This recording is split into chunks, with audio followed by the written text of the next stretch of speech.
სამართალდამცავებმა 4 ოქტომბერს განვითარებულ მოვლენებთან დაკავშირებით რამდენიმე აქტივისტი დააკავეს. დაკავებული აქტივისტები ბრალის წარდგენას სახესის და დიღმის იზოლატორებში ელოდებიან. დაკავებულებს შორის არის მარიამ მეყანწიშვილი. მეყანწიშვილის დედის ლამზირა ხახიშვილის თქმით, მისი შვილი გამთენიისას დააკავეს იმ დროს, როდესაც მარიამი სახლში მცირეწლოვან შვილთან ერთად იმყოფებოდა. უფლებადამცველი ამბობს, რომ მისი დაცვის ქვეშ მყოფი საცხოვრებელი სახლიდან ამოღებულია ქურთუკი, რომელიც მას 4 ოქტომბერს ეცვა, მისივე თქმით, მეყანწიშვილის ჯგუფური ძალადობის ორგანიზებას ედავებიან. დაიწყეს ჩხრეკით, ამოიღეს მისი კუთვნილი ქურთუკი, რომელიც თავად თავისინებით წარუდგინა სამართალდამცავი ორგანოს წარმომადგენლებს. ეს ქურთუკი მას როგორც თვითონ განმარტავს 4 ოქტომბერს ეცვა, როგორც თვითონ მარიამს განუმარტეს დაკავებისას, უთხრეს, რომ ეს იყო 226 მუხლი, რაც გულისხმობს ჯგუფური ძალადობის ორგანიზებას. ეს არის სრულიად სხვა მუხლი, რაც განსხვავდება უკვე დაკავებული პირების უკვე წაყენებული ბრალდების შესახებ დადგენილებით წაყენებული მუხლებისგან.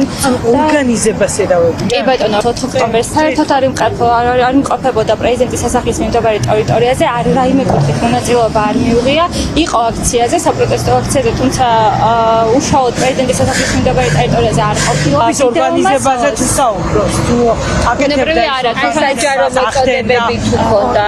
დიახ, თვითონაც არა, ბუნებრივია უარყოფს აღნიშნულს. ჩვენ ეს ვიდეო კადრიდან ამოჭრილი დაზომებული ქურთუკი, ეს ქონდა თუ არა ეს ქურთუკი სახლში, ბუნებრივია მან ამოიცნო, ქურთუკი თვითონაც ეცვა, ვიდეო მასალა ჩვენეს უბრალოდ ეს არ იყო ანუ გაჩერებული კადრი იყო ეგრეთ წოდებული. ძალიან შეწუხებული ვარ დღევანდელი ამბით. რაც მოხდა უბრალოდ ამ ამბავს რომ არ შევსწრებოდი, ასეთი დამწუხრება და ასეთი ემოცია არ მექნებოდა ალბათ ვერ აღვიქვამდი ისე როგორც იყო.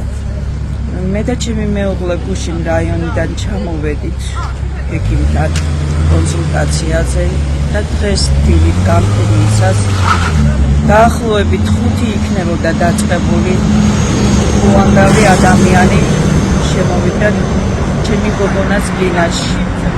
ჯერ აღფრთოვანებული დაღში გავღიზიანდი უფრო და ვერ გავერკვე რა ხდებოდა, იმიტომ რომ არ ვიცი ჩემი შვილი მინიმუმ კაცის მკვლელი მეგონა, როდესაც ამდენი ადამიანი მოვიდა ბინაში.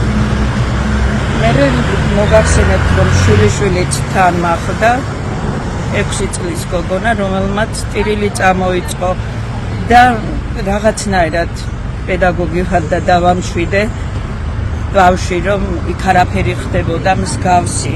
თუმცა ბავშვებიც აზროვნებენ ახლა და იცით, ახლანდელი ბავშვებს არაფერი ეჭდება. გააკვირვებული დავრჩი იმით, რომ რა ვიცი, ადამიანები თუ ასე უნდა ისებოდნენ სამშობლოს სიყვარულისთვის, მე როგორც დედა მიამახება, რომ მარიამ მეყანწიშვილის დედა ვარ და სამშობლოს სიყვარულისთვის დაისაძა ჩემი შვილი. ნახოთ, ცხოვრება გრძელდება. ასი მარიამ მეყანწიშვილი იქნება ალბათ დასჯილი სამშობლოს სიყვარულისთვის.